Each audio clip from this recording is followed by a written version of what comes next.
Welcome to another episode of the Growth League podcast. I'm here with my guest, Laura Gifford. She's the Director of Marketing and Communications at Providence Place Senior Living, based in Pennsylvania. Yeah. Correct. Laura, welcome to the show. Thank you. So let's start here. For those listening and obviously haven't met you before, give us a bit of a summary of your journey as a marketer and now as a marketing leader. Where did it start and how did you come to where you're at today? Sure. I did my undergraduate studies at Penn State University in advertising and PR. Came out of undergraduate studies and kind of was in that world in advertising sales and ended up in an advertising agency. And interestingly enough, my experience there kind of funneled into 55 plus marketing. Yeah. So you're talking about a lot of healthcare agencies, senior living communities, anything focused on kind of the boomer population, 55 plus. From there, went kind of branched off on my own and did freelance for about 12 years. And then when I stepped back into a corporate role, I came into Providence Place Senior Living about just about 6 years ago now. And it was a good fit because I had this background in marketing and advertising on the agency end, Right. and then an understanding of that, and then bringing that into the industry and having an in-house person has been interesting and fun. I mean, it's very different than an agency setting, but a lot of the tools and experience really helped me step into that. Yeah, you see that a lot with marketers that have played on both sides of the fence. You can kind of, on one hand, it's a benefit because you get to go deep on one brand and in one Hmm. community of people, and on the other hand, you have this at your disposal all of these different tips, tricks, strategies, processes. What I'm curious, I understand that you operate as a team of one, and there's a lot of integration points between you and the sales function and operations. Give us an understanding of how do you play the game today on a day-to-day basis, operating as this team of one. You have some external partners for support, but what presence do you take up in the organization, and how are you playing the game on a day-to-day? That's a great question. I think it's been an evolution over the last 6 years how this worked because I stepped into a role that didn't really exist before. Somebody was just dabbling in it. So I think what has evolved over the last few years is a really strong cooperative effort with sales. Obviously, my team here at One helps sales with collateral, with messaging, with the tools they need to go out and do sales. Like Yeah, I very much keep marketing and sales into buckets right. that help each other, right? That strengthen each other. And then on the other side of it is our operations team, because same thing, they can't operate separately because marketing can't happen if we're not delivering on what we say we're delivering. Right. So I think it's been a big evolution for both teams to not feel like I'm on their team, but that I support them. Right. Like I don't view myself and my role as a management piece of it. I view it as a support piece. Like I know what I'm doing in this marketing role, and this is how it supports the other arms. And if those other arms are doing well, my job is easier, right? Right. Right. So that's been a big thing to develop is the trust and the cooperation between all of those arms because they're completely different roles. Like sales is a completely different role from operations. And if they are in conflict with each other for whatever reason, the end result Right. is detrimental to our customer. So it's kind of like keeping your eye on all those Yeah. roles and supporting it that way. And because I am one person doing this, we have a lot of auxiliary needs, just like any other company. We really rely on third-party partners to come in and do specialty work. So we'll have somebody come in and help with photography and videography when we need those pieces for marketing and sales. Right. And if it's from an operations side, when we need signage and when we need, like I can do the design work, but we work with outside printers, we work with outside vendors to provide some of those regulatory needs, but also just visual kind of in-house internal marketing pieces. Yeah. I'm a firm believer that marketing has to be an amplifier and a creator of growth from a business perspective. So, in addition to sort of being the glue between operations and sales and curating a really integrated go-to-market amongst those three parties, how would you define your mandate? What do you get paid to do in relation to support business growth? How do you see that? I think my role, kind of from a functional standpoint, from an executive standpoint, is to generate. That's a good question.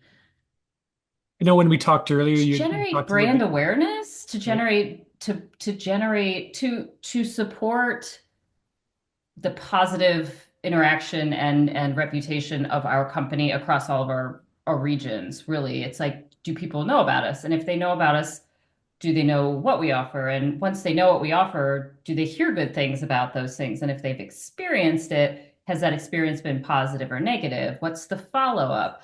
Um, Right. so I think it's maybe that's the answer. The answer is not just growth in one sector. Like, we can have all the sales in the world, but if we do not keep said customers, there's some natural turnover. But same with team members. If we can't bring people in, we don't succeed. If we can't bring people in and keep them, we also don't succeed. Right. And those individual pieces, I kind of have to make sure that they're operating operating together, but also one's not outweighing the other one. Right. We've certainly had moments throughout our history, especially with COVID, years in COVID, where you couldn't bring people in, and then people still pass away. There's still these things, and that's when you can see those things out of balance, and then finding a way to balance them out is, while people are focused in their worlds, I can kind of oversee where we're out of balance. Now, was that described to you as part of your mandate to achieve and facilitate balance, or is that No. unique to your perspective, to the way you play That's the my game? perspective, right? I have like tasks, right? Yeah. Design ads, manage website. You have these very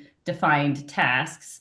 But I think the higher, the umbrella piece of that is all those pieces have to work together Right. to have positive brand association and perception in our communities in an industry that is very community focused. Like, Right. I really don't care if somebody in Australia thinks well of us, because it doesn't impact us. What I care about is the seniors within 10 miles of my building that may they or a loved one may need their help. Right. So this is a superpower of yours, not just to deliver the functional task area, but also to look at it agnostically as that we're an entire business unit. And Hmm. perhaps that's where some of the benefit of your previous experience as a freelancer as an agency side, where you can Sure. see that full picture. That's Yeah.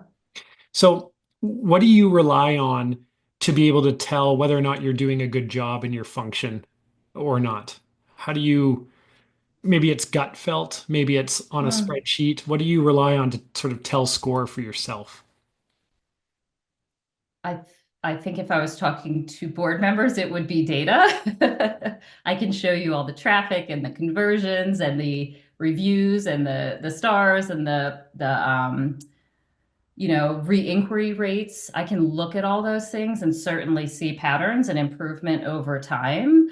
Um, but from like a day-to-day standpoint, it's that gut feeling, especially like if I can sit in the office with my CEO and say, like, things are going well. We have people that reach out with really positive things to say, whether they're family members or team members or residents. Our people are happy, right? Our people are feel included and feel like we are delivering what we say we are delivering. Um, so that's a hard thing to like quantify, but I can Yeah. put it in data, right? I can put all this in data. I can do the surveys, and I think sometimes you have to, because that's a very tangible thing for myself, but really others to like hold on to. And it's also um that feeling of culture, Yeah. that those buzzword, I hate to use a buzzword like the culture, but like when the culture is true and genuine and good, people know and feel it. And I actually don't have to prove those things, right? I don't Right. have to deliver all this data. I can people intuitively feel that. And there's been times that it's good and times that it's not good. And then you look at that balance again and make some adjustments. Um, and that's just going to be true Yeah. throughout Well, time, just with different factors. So what you impress upon me a lot is I don't know if I don't know if there are as many marketing leaders as we think that operate through an understanding that their impact is way beyond just the functional task, but everything you're talking about is as a business leader would talk about things, creating balance, a mix between quantitative and qualitative indicators on whether or mhm. not we're having impact. Just this care that you seemingly have around making the lives easier of those on the operations team and the sales team, and almost I don't know if this is just an ingrained responsibility you feel, but you're sort of a linchpin of the organization in some respect. Yeah, I mean, I came from owning my own business for years and I specifically work with small businesses. So when you sit and do consulting and do work with them, it's like this is their life, this is their passion, right? So Right, right. that is so it's heartwarming to see. It's also heartbreaking sometimes when it's not going well. But to bring that into a corporate structure, like it took me some time to make some adjustments there. Like I can't just do things because I want to Yeah, do them. yeah, Right? yeah, yeah, You do things, and I think that was a good learning experience for me to say we can want to do these things and we can work through them with the different departments. And I think getting feedback from all of them has been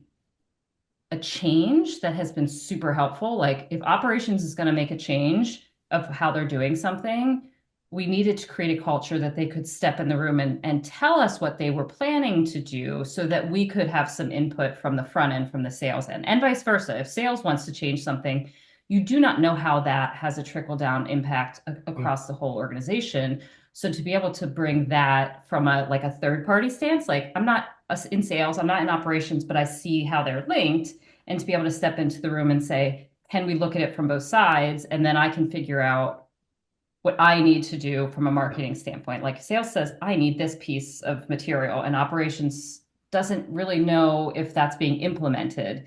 yeah, I can be that person to step in and say, well, this is our hope, and what can we reasonably do? And then if that's what we're going to offer, let's create something that appropriately describes that in a way that we can deliver on it. I think so many companies have these great aspirations and then they sell you on the thing and the thing isn't the thing or it totally. doesn't deliver on that.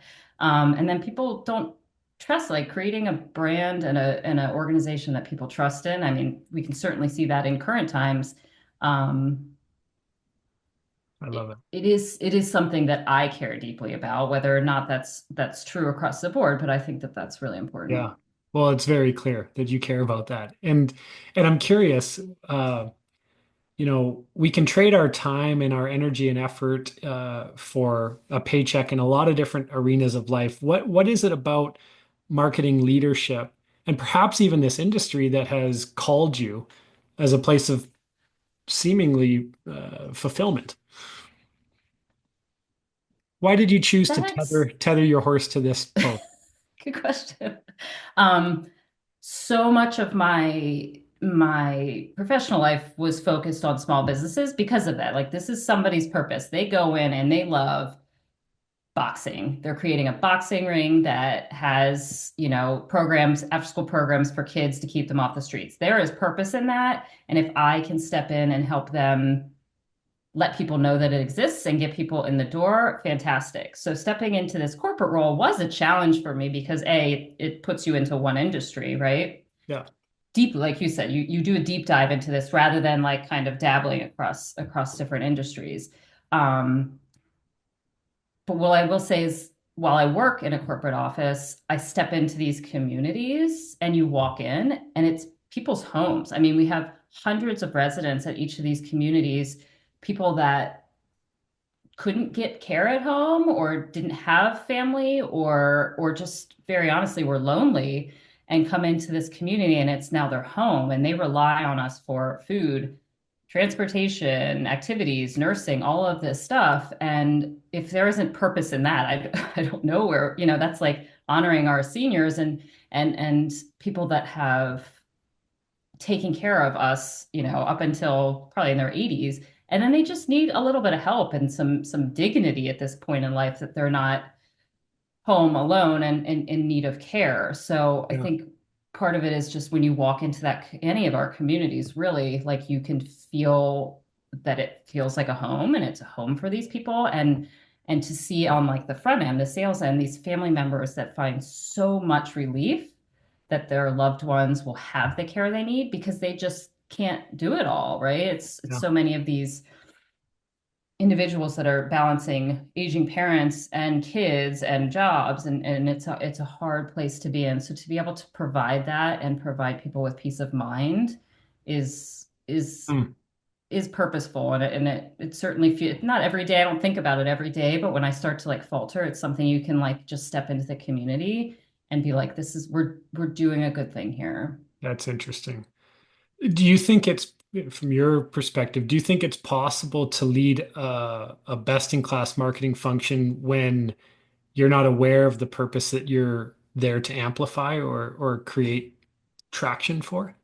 I do think it's hard when you don't have direct interaction. I'm not saying you have to be there every single day, but I do know, like even working in an agency, it's so much just pass through, like information. We need this, it needs to say this, like to not have a good feel for what that message is and why it's important would be challenging. I mean, I think remote work is fantastic. I work remotely sometimes, but I do understand the when you feel a purpose for something, I do understand the need to feel like you are a part of it, even if it's at times, and know what that feels like to be able to convey that message and to feel connected. Yeah.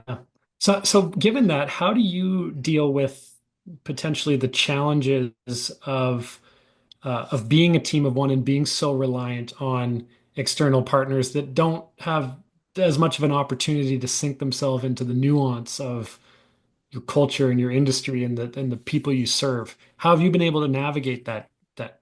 I'm assuming I it's a challenge, but It is a challenge. I think what I've tried to do is choose partners that are like long-term partners, that people that they don't necessarily need to know. Our sign, manufacturer doesn't need to know what the community feels like. yeah, But I've used them for as long as I've worked for the organization. And when we need to make adjustments, I can explain to him why, but also if he needs to go to the community and do something, he physically goes. And that's been like important for us to have some local partnerships and to support local businesses. That's not always possible and it's not always necessary, but I think that's one angle with it. The other angle, especially with some digital work and stuff, is having regular conversations, not just about the work, but about like why we're doing this. Like if we're going to change something with SEO or PPC, I will hop on a call with our team and say, this is why, and this is who we're trying to reach, and let them do their thing. yeah, And then oftentimes they'll come back and make recommendations. And I just sometimes I say, no, that's not actually accomplishing what we want to do. Doing more, I think we talked about this before. Doing more isn't always better. yeah. It's It like rarely be is. smart. Yeah, be smart about what you're doing and what that whole idea of, I thought about this before our conversation, that term return on investment. Like when you say investment, people are like, how much did you spend? What did you get out of it? Right. Well, how much, it's not always a money thing. Sometimes it's a money thing. Sometimes it's a time thing. Like if I take the time to explain why we're doing what we're doing to this team, they have a better understanding of who we are, of why we're doing these things. And when they go to make the next decision, they have more information, they have more context with it. And it's not just me doling out, marching orders. Like Yeah. that's so developing these partnerships, even when there's challenges, has been really helpful to me because I can then, over 5 years, trust them to take some of this on without me Right. micromanaging it. Right. Right. A lot of marketing leaders I speak to when they are in a scenario where they're they're getting that external support from multiple different groups. They express challenge around being able to wrangle them all onto the same page, get them to be talking to each other, and reserving some time after all of that to actually push on the things you're accountable for internally. So Mhm. what's been your approach in avoiding the common challenge and mistake around having a bunch of groups going in their own isolated direction? How do you bring cohesiveness in a scenario where they're Do you not mean internally or with some of our external with partners? your external partners? Yeah, Um, I think I just become the point, the contact point for all of them. A lot of them don't necessarily work together. Like right, our, let's just say, for example, our photographer really doesn't care what the SEO team is doing, but I can understand that his pictures going into the website and going onto our Google listings and going onto it help them and then can create some opportunities for them. So I think that idea of right, letting people know when things are happening. It's so hard when you're disconnected from an organization to know what's going on. So if I'm doing a task, if I'm loading pictures and updating the website, take the 15 seconds to shoot them a notification like, hey, just so you know, these went up. right. Maybe it helps them, maybe they don't care. That's for them to figure out. So not rushing through the day and just assuming each task is siloed is important to be able to say, how is this going to affect others? Is this an opportunity for the others? Does it hinder somebody? Right. Like, Right. um, So you're and that I'm not quick. saying I do that well all the time, but Yeah. if I'm in a place where I'm like intentionally working on something, I do remember to think through who would be interested in what's going on here because I'm sure you see it even internally in an organization. If you don't know what's going on, that's frustrating. Right. And it's got to be 10 times worse from an outside partnership than from an internal one. So how can we keep people, they don't need to know every little thing that we're working on, but certainly things that are impactful to their role. Yeah. The thing I'm curious about is what would you be willing and comfortable sharing is your superpower as a marketing leader? And then as a follow-up to that, what's your Achilles heel? Let's start with the superpower. What do you feel like, man, I'm so confident with this. This is just innate to my way of playing the game that you lean on regularly. I am a master budgeter. So, coming from the small business world, to have a budget that you can only dream of, right, in a small business world. And I've actually, over the 5 years, reduced our ad spend, which is counterintuitive. Most people, 3, 4%, whatever the increase every year, they just increase the budget. You spend what you're given, whatever. So I think one of my superpowers that my boss has particularly liked is that I can say, I'm not just going to spend it because that's what I have. I'm going to like look at what we should be doing, make adjustments for things that didn't work last year, and I'm going to let you know how much I feel like we need. And probably the past 2 years, it's actually come in under Yeah. the previous budget, so I make the adjustment. I don't believe in spending for the sake of Yeah. spending. And like I said, some of it's not a money investment. Some of it truly is a time investment and energy investment, and that has a lot of value too. Um, I love that. Another mhm, thing I deeply believe in is that the best marketing leaders operate through the lens of the P&L statement. Or they operate it through the eyes of a business owner, right? And mhm, if marketing is business and business is marketing and marketing is a catalyst to growth and profitability, not having the superpower around the economics of the function mhm. becomes a quick exit, I guess. Yeah. What's your Achilles heel? What do you feel that you just want to work at? You feel not super strong in? I don't feel super strong in corporate culture. I think my heart is a small business. And to be fair, the organization I work for is family owned, and it would be in theory considered like small in the grand scheme of things, right? We are not a investor driven with 40 communities. Like that's not who we are. It's seven just in PA and it's family owned. So while I don't think it's a problem in my role here. Like, I think my Achilles is like the corporate culture and the focus on only the P&L Right. would be very challenging for me. Like, I feel like when we look at rate increases every year, I get a little Yeah. Yeah. I don't like it a lot because I think about like the person in the room and Ah. finances and that kind of stuff. So yes, I know the business side of it and the finances behind it. And I also have a lot of empathy for the end consumer.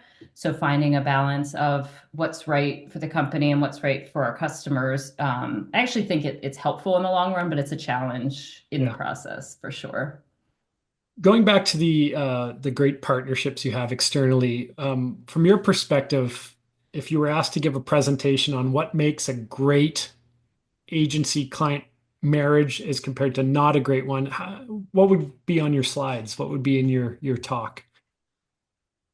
I think it's a sense of curiosity. Like, I do think that when we have partners that ask questions and are interested in like what we're doing and interested in like why we're doing the things, and like I have some partners, some vendors that like come to me with ideas like, this might be cool in your community, or have you thought about trying this? And like just their excitement and their curiosity with that. I know senior living doesn't seem like this big interesting thing, but just like any business, there's creative pieces to it, and you can find ways to like have that creative outlet. Um, so I think that's a big thing that I would highlight. I think it's something you have to be around an organization or people for a while to develop. Mhm. I also think curiosity is number one, and I also think some transparency. Have certainly had vendors that we've like not particularly cared for their practices, and being able to have those conversations and come to an agreement or agree to not agree Yeah. and move on is important.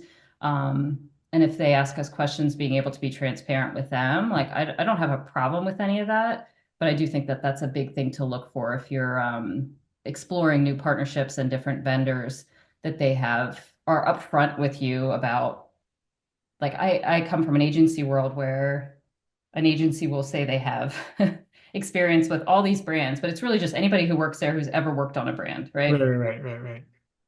And I don't think that's very transparent. I think that's a little bit of a stretch. I'm not saying that it's completely untrue, but I think to be able to sit down in a room and say like Yeah, we have worked on these different senior living communities, and to be able to say that's a good fit for us, or maybe it's not a good fit because we really don't want to be having the same vendors at all the different organizations. So I would list those as my top yeah, two. that's great. From not including sort of like political or macroeconomic factors, but what keeps you up the most at night right now as it relates to the number one marketing challenge or problem that you are chipping away at? I don't know if I'd call it a problem. I think there was definitely this shift into automation Hmm. that I think there are some really great tools to automate things. I have no problem with the strategic use of automation or platforms or AI or anything like that. I think when companies or businesses decide that that's all they're going to use and like take the human factor out, that they really I don't think that's a long term. I don't think you succeed long term in that world.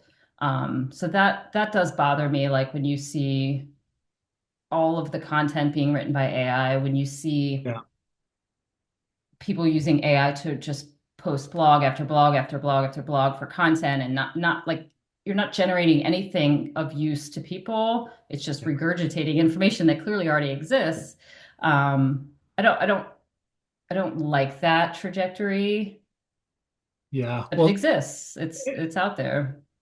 yeah, and on one hand, I think for some the challenge is that they're inundated with best practice leaders saying Hmm. you need to be applying this into your mix, and then but the constraint or the struggle, at least in the head, is like, how do we do that and maintain the humanity of it? And it Hmm. tees up something you were telling me before, which is interesting. I'd like you to share.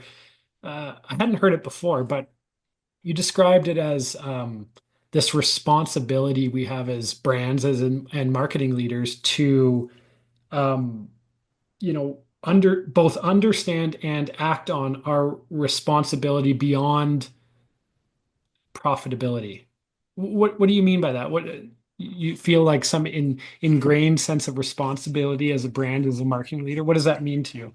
I think I do as a person. I think I have some personal intention there with just things being fair. I think what I've actually done research over the last year or two to find some forums and some events and stuff kind of revolved around not only sustainable marketing from I feel like that term is used from a climate standpoint, which Right. there is a piece to that, but also sustainable as in like long term. I think that also would apply to like digital practices and stuff as well. But this responsibility in marketing where our end goal, yes, is for the company to do well and to make money and to pay its people, all of those things. But like, are we doing it in a way that is responsible to the consumer as well? Right. So, like, the responsible marketing has to go from point A to point Z, not just for the good of, the profitability.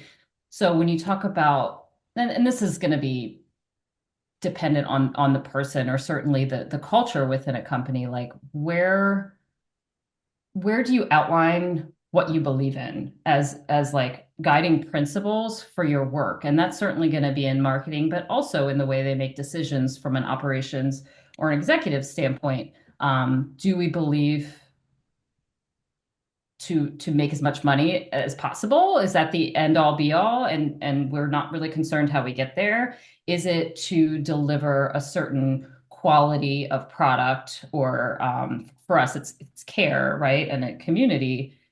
And if that's the focus, then to be able to make decisions based on that. And that trickles down into marketing. It's like what events do we participate in?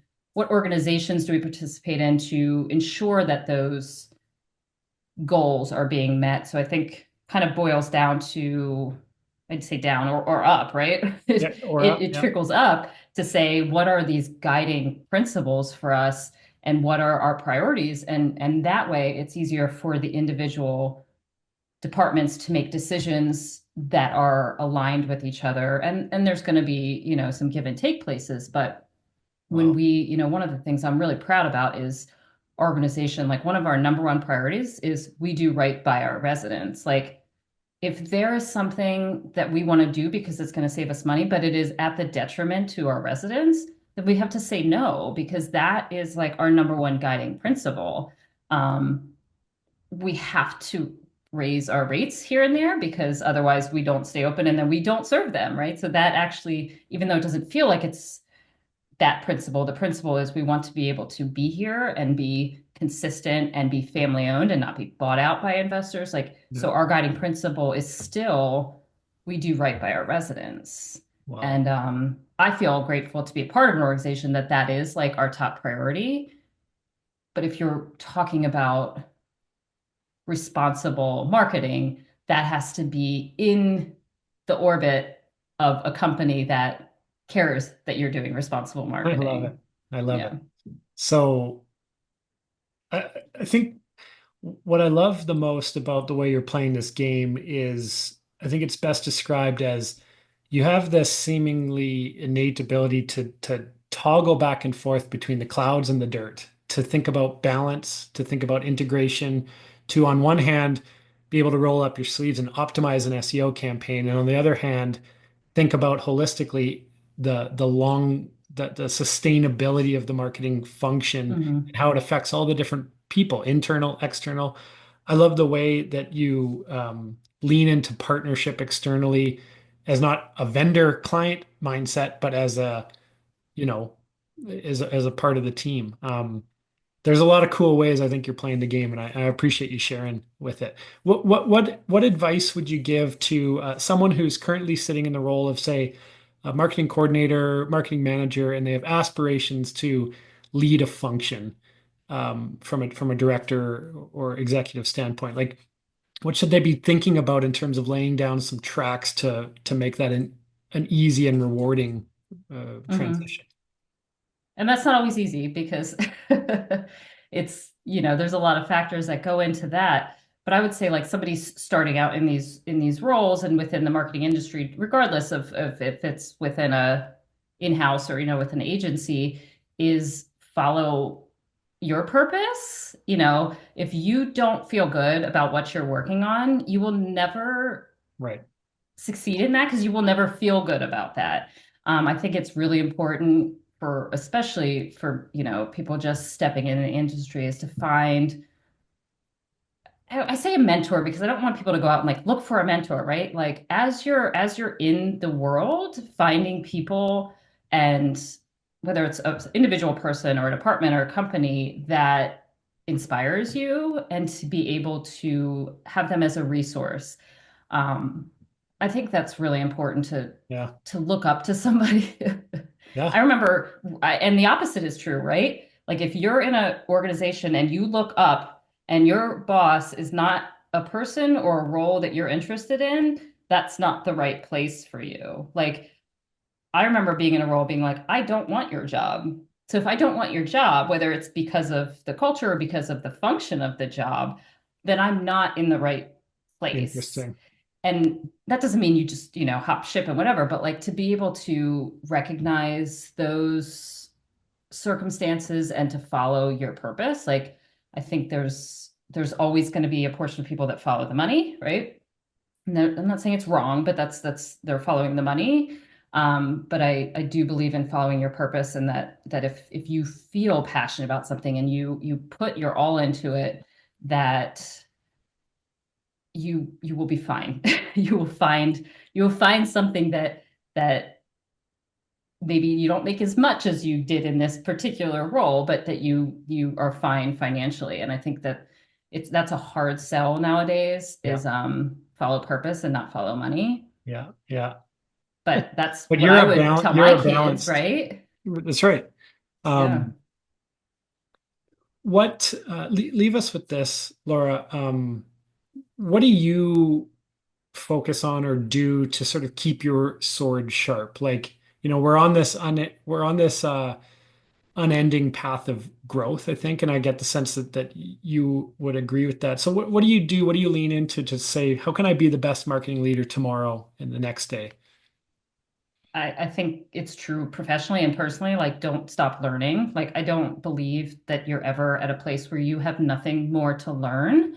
Whether it's, I've found even when I'm not actively learning something about marketing, I'm learning about something that then strengthens my professional side. Like, Yeah. it may be completely personal, Yeah. but I'll use an example. I was took a personal day last spring and went on like a walking tour of one of these gardens in the area, right? By our like county thing. It was just a free thing. It Yeah. was just for fun to get outside.